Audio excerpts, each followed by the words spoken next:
Hello, friends. Welcome to another episode of the Repro Film Podcast. I'm your host, Asha Dahya, and this month we are focusing on the topic of giving birth while incarcerated. In this month's Repro periodical newsletter, which you can subscribe to for free at reprofilm.org, we are featuring director Jahmil Eady's short film, The Bond. Jahmil is an award-winning writer, director, and producer who blends genre with social impact storytelling. Jahmil was an associate producer on documentary projects for Oprah Winfrey Network, Viceland, and Discovery Network.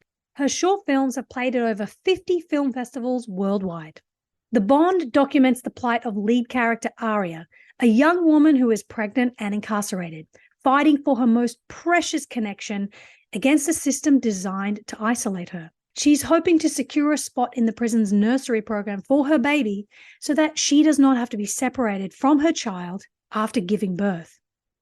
Based on a true story, this character-driven drama sheds light on a growing yet often invisible demographic: incarcerated pregnant women. America is the most incarcerated nation on the planet. Let that just sink in for a moment, folks. According to recent data, 2.3 million people are confined in a U.S. correctional facility, 231,000 of which are women. Of these, roughly half are women of color, who are overrepresented in the incarcerated population. Among incarcerated women, 3 out of 4 are of childbearing age. More than half are mothers of minor children, and up to 1 in 10 were pregnant when they entered incarceration. Being incarcerated during pregnancy or childbirth exposes pregnant and birthing people to heightened risks to their and their infants' health and well-being. One of the most hideous practices in the United States is shackling incarcerated women to the bed while they labor in childbirth. It is absurd, and it is depicted in The Bond, where at one point we see a medical staffer say to the prison guard in the middle of one of Aria's contractions where she is restrained by handcuffs, "Where is she going to go?" Shackling is the use of a device such as ankle cuffs, belly chains, soft restraint, or hard metal handcuffs to limit a person's movement and is supposedly necessary to prevent escape. Approximately 56% of prison facilities use restraints on women within hours after birth. These facilities also cuff women's ankles or hands during labor. However, and this will come as no surprise to anyone, a 2011 report found there was not a single reported case of escape by any incarcerated woman who was not restrained during labor. Who would have thought? Additionally, most incarcerated mothers are only allowed 24 hours with their newborns in the hospital after birth. This practice of separating mothers and newborns can be psychologically traumatizing for both the parent and the infant. And this is what we see in Aria's story in The Bond. It was really enlightening to talk with Jahmil about her film, which is also very personal to her and her family. Shackling incarcerated women during labor and separating them from their newborns are horrendous practices. This is a reproductive justice issue that needs so much more action and awareness on a larger scale. And I'm thankful for the opportunity Repro Film has to amplify the topic with our listeners.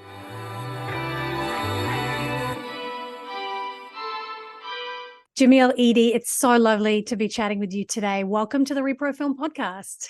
Thank you. I'm super excited to be here. Well, I'm so excited to be speaking with you about your film, The Bond, and there's so many things that I want to ask you and dive into. But first, I'd love to hear where the idea for The Bond came from and what made you want to make this film. Sure. So the film is inspired by my mom's experience giving birth to me. And I wanted to make a film that, dealt with what I think of as a pretty pressing issue, the shackling of incarcerated pregnant women in the United States, learning myself that it hadn't just happened to my mom or a few people, back in the 80s, but it was still going on. And then, watching sort of this rapid movement toward the criminalization of reproductive rights and reproductive justice in this country, I was just sort of like, wow, this feels really urgent. And I wanted to sort of add my voice to the conversation around reproductive justice because I think mass incarceration goes hand in hand with, in that conversation. So, I made that film. Yeah, it's been really, really cool to think about it as sort of a tool for activism and doing that work. And how was the conversation with your mom? Has she seen the film? And when you learned about her story, how did that impact you personally before making the film? So growing up, my mom told me about this issue, about her story when I was in my teens. And I actually watched her try to end this practice in New York State. And she was, she worked with a lot of activists in New York State to end this practice of shackling incarcerated women who were giving birth.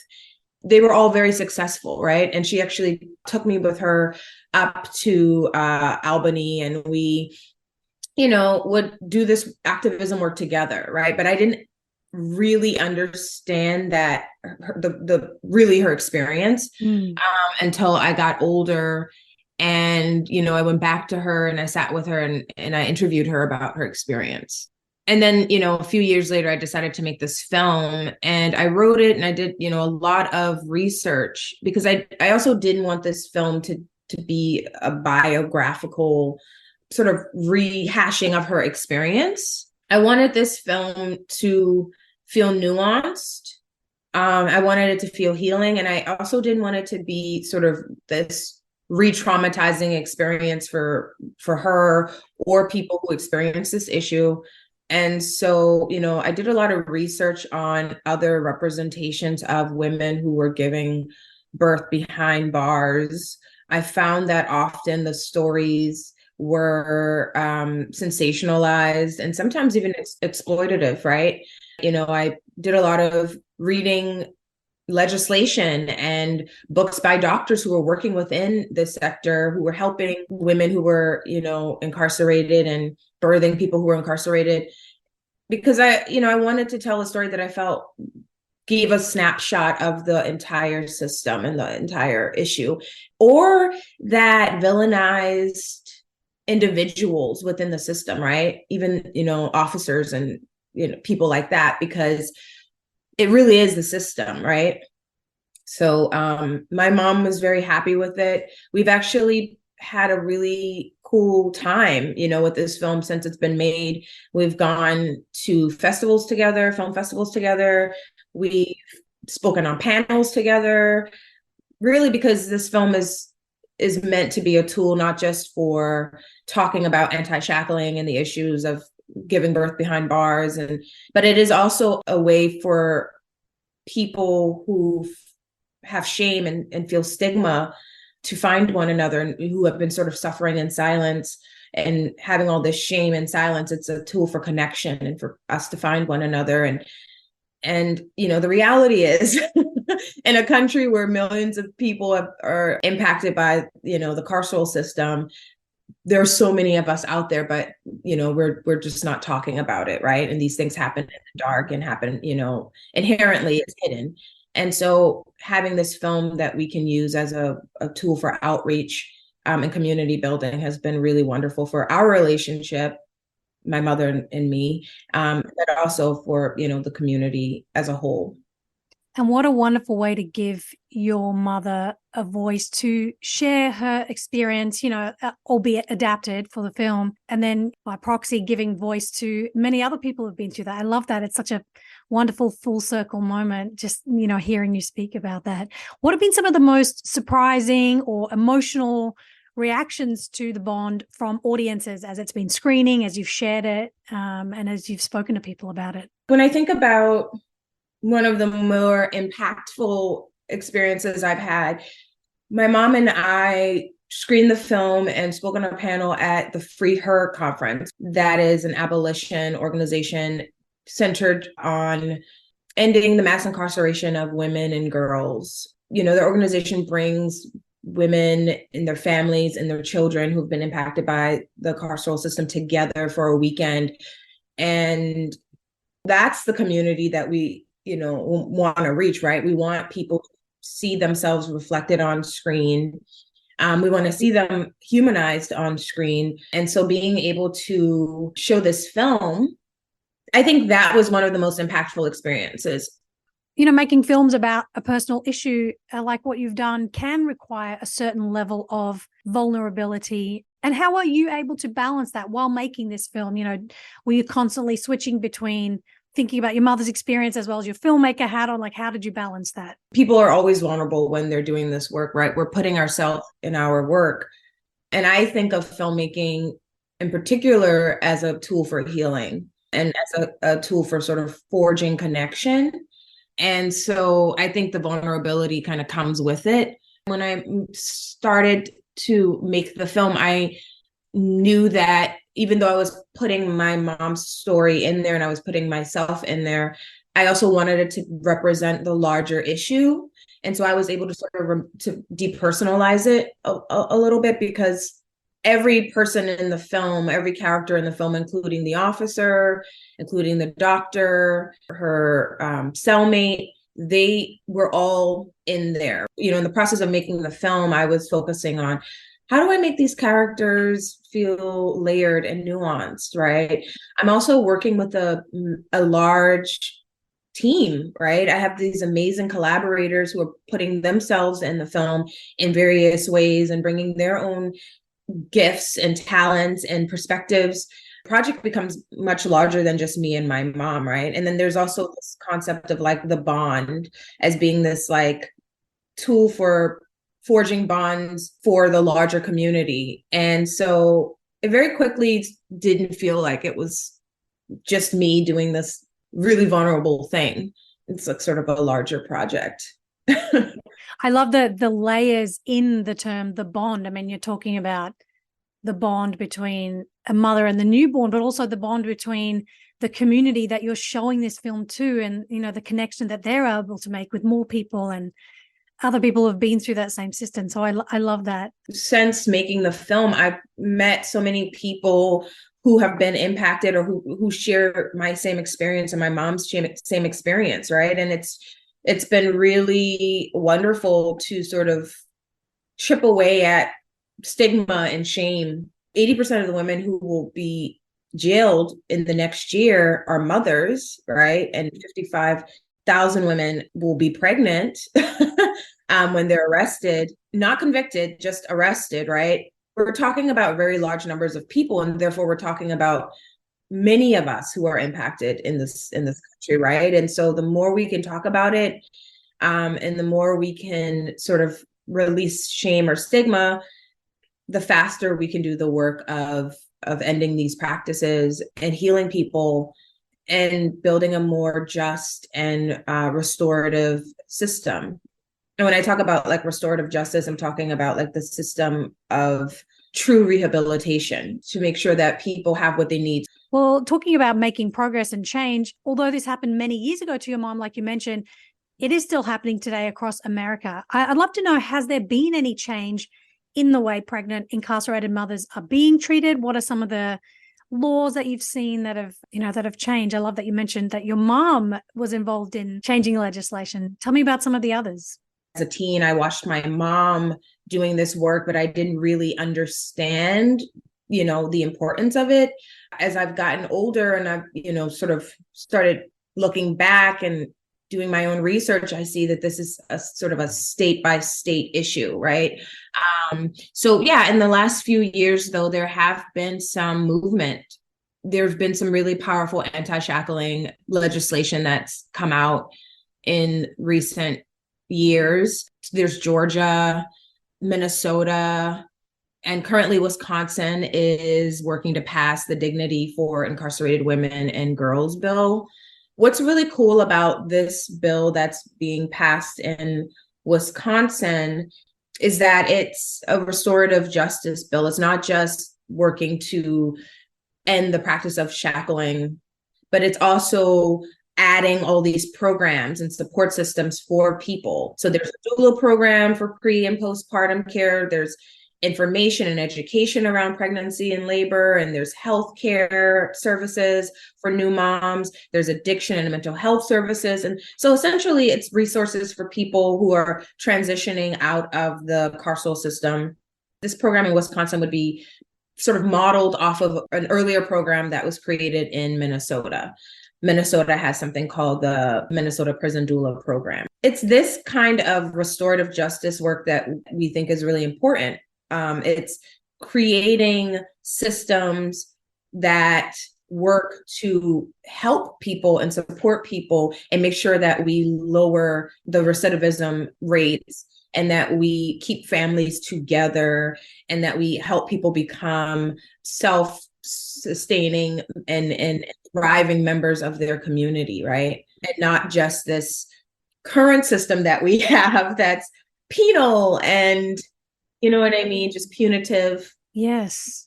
And punishing, but it's how do we create something that's holistic?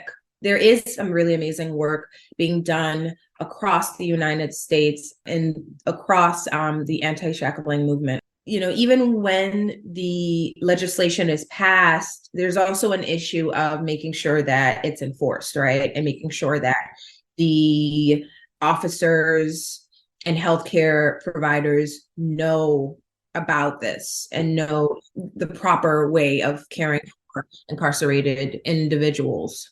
Yeah, like having that accountability built in. Just as you're talking, it reminds me of that quote. I think it's Desmond Tutu. Instead of just pulling the bodies out of the river, we've got to go upstream and see why they're falling in. That's absolutely it, right? And what you're getting at is sort of the intersectionality of it, right? The prisons and jails have become sort of just this catch-all solution where our country puts people that they consider undesirable. Prison labor has become sort of woven into our economic system, and it's so cheap that it's free. And then we have sort of the issues of criminalizing poverty and criminalizing mental illness and criminalizing addiction, homelessness, and now more and more reproductive justice, people who dare to claim and own their bodily autonomy, are being criminalized. I think when we talk about that phrase that none of us get free until all of us are free, and when we talk about the importance of restorative justice, once we can help the people who are most dehumanized, in our system. Now we're cooking with fire, right? Because these are the people who are often, falling through the cracks. We have to think about taking a holistic approach because it is interconnected, I mean, you mentioned that this is the most incarcerated country on the planet, and that should be enough for people to stop in their tracks and be like, we're all connected to these issues in some way or another through the people that we know. And so it's almost a responsibility for us to be aware and take action however we can. There's definitely an increase in awareness. There's action being taken state by state, how the prison system impacts mothers, pregnant folks, and predominantly women of color and low-income folks. So I'd love to know how films like yours can reach into the void where there is little to no education or awareness about this, where mainstream media is not covering these stories. How can a film like The Bond be connecting those people and perhaps sparking some change or motivation in them? It helps people very quickly understand the issue, and it builds empathy. It's something that people can share with, the people in their lives, or they can share it with, their members of Congress and people who are doing legislative work, and to find one another, to build community. That's why I love film and television so much, because it really is it connects people so quickly and so effectively, and it allows us to tell our stories. I'm really excited to see all these programs popping up in higher ed and in colleges and universities that are carceral studies programs and things like that. And I think there's a lot of work being done at Harvard. There's work being done at UCLA around carceral studies. I would love to see it in our education system. So yeah, I think it's a really, really awesome tool. Yeah, it's so powerful. I mean, storytelling really can be a powerful and magical tool to spark an idea that you'd never had come across or heard about before. Now it's like, oh, wait, this is insane. Why are we shackling pregnant, incarcerated mothers? They are not going to escape. No, it's like, where are they going? Where Right. are they? I mean, that's one of the lines in the film. Like, where is she going? You're like, right.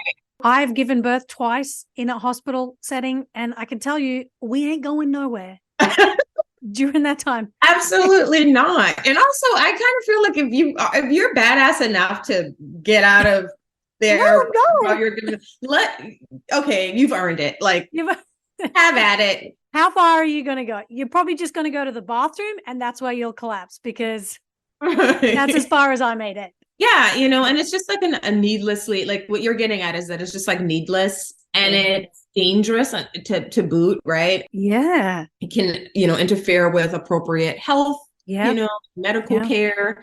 People can fall, as they're being shackled, their ankles or their wrist shackled, they can fall.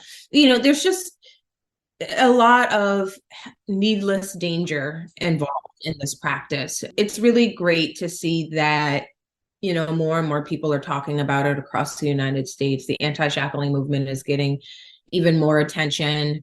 And then on top of that people are also thinking about it in a more sort of holistic way as well. How do we stop it before we get to this point, Yeah. And maybe we need more people who have given birth to be writing these laws, so that, the system isn't just designed for, by white men, for white men, and everyone else just kind of falls through the cracks. So that's another whole other issue. That's a whole other thing. Right. That's a whole other thing. But something that reminds me that the Dignity for Incarcerated Women and Girls bill that's in Wisconsin, Sherry Branham is working with Senator Lena Taylor and Representative Lisa Subeck. And she actually gave birth while she was incarcerated and had this really traumatizing experience. After she was released, decided to become a doula. And so there's also all of these, programs that are these sort of doula training programs for incarcerated women, so that they also come out with skills that they could then use to, sustain themselves and give back to their communities. So people who have had these experiences who, like my mom, who comes out and, she's now, a professor and at John Jay, and she, does a lot of work around helping people who are transitioning out of, being incarcerated. It's this giving back and sort of this valuing the experiences of people who have had these experiences and their voices, as we work to heal the system and reshape our current system. So as we kind of wrap up here, I want to ask you, Jahmil, in that current era, we're going into an election year in 2024. Everything's going to be heated. All the issues are going to come up. As they do, we're seeing, a steady rollback of reproductive rights, state by state, ever since Roe fell in 2022. There's so much going on, and reproductive justice is, of course, at the center of this, because how do you control the population? You take away their rights, to make decisions about our bodies. So amidst this climate, what do you hope the bond will symbolize? What do you hope audiences will think about and be spurred to do after watching the bond? Going forward, we should all think of these issues as intersectional. And you start wherever you are. Get in where you fit in. If you're doing the work of mental health advocacy, if you're working within the realm of reproductive rights and reproductive justice, poverty, or family separation, you are helping others. You're helping people that you don't even realize that you're helping, right? Because it's also layered and intersectional. I like to just say, get in where you fit in. I love that. I think that's really important. I mean, that's one of the things that we value here at Repro Film. It's, so many issues can feel so overwhelming, but you get in where you fit in, and there are small bite-sized ways that we can all take action in our communities. And you are not in a silo, right? You might feel like you're alone and there's like all this stuff happening, but it's like we are all doing our part to chip away at this larger system. If you find something that you're passionate about, whether it's reproductive justice and rights, or, food, and making sure that people aren't living in deserts, food deserts. You are not alone, and you're doing beautifully, baby. So just keep going. Well, I know I'm grateful for your work, Jahmil, and I want to know what you're working on next. How can people follow you, support you? Tell us all the things. What can we look forward to in your world? So, The Bond is a very straightforward drama.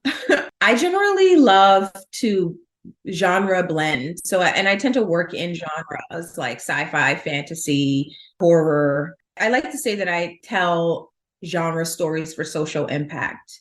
So currently I'm developing what I think of as a universe. It's a short, it's a feature, and they all take place in the Gullah Geechee community. And that community is the Sea Islands and off the coast of the Carolinas, Georgia, and Florida. And it's a very distinct African-American culture with a distinct language, Gullah Creole, and has inspired a lot of what we think of as Southern cuisine. And it's some people might know about the Gullah community from Gullah Gullah Island, that TV show.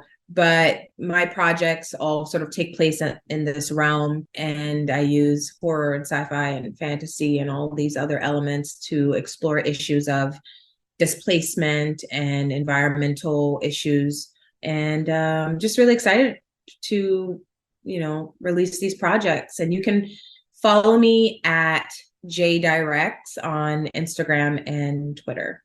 And where can people follow The Bond online? So you can find The Bond at @thebond_film on both Twitter and Instagram, or find out more information at my website, jahmileady.com. Awesome. We will definitely be doing that. Definitely be keeping up with all your amazing work. And thank you so much for joining me today. Thank you for having me. As Jahmil said, get in where you fit in. Start somewhere. There are ways each of us can take action on pushing for change to stop the shackling of pregnant incarcerated women and to ensure that all-important bond is allowed with their newborn. For resources on how you can get involved, visit reprofilm.org, where we've shared a list of organizations recommended by Jahmil. Be sure to share this episode with a friend and help us spread the ReproFilm message and mission by subscribing to our periodical at reprofilm.org. The ReproFilm podcast is executive produced by Mama Film, hosted and produced by me, Asha Dahya, edited by Kylie Brown, with original music by Paris Jane and Maurice Anthony. The periodical is programmed by Neha Aziz and written by Emily Christensen. Alex Scambardi is our social media manager. You can find us on social media at ReproFilm on Instagram. Watch our additional video content on our YouTube channel at reprofilm.org, where you can catch the replay of all our recent IG lives with Alex, as well as filmmaker screenings and panel discussions with yours truly. Bye for now.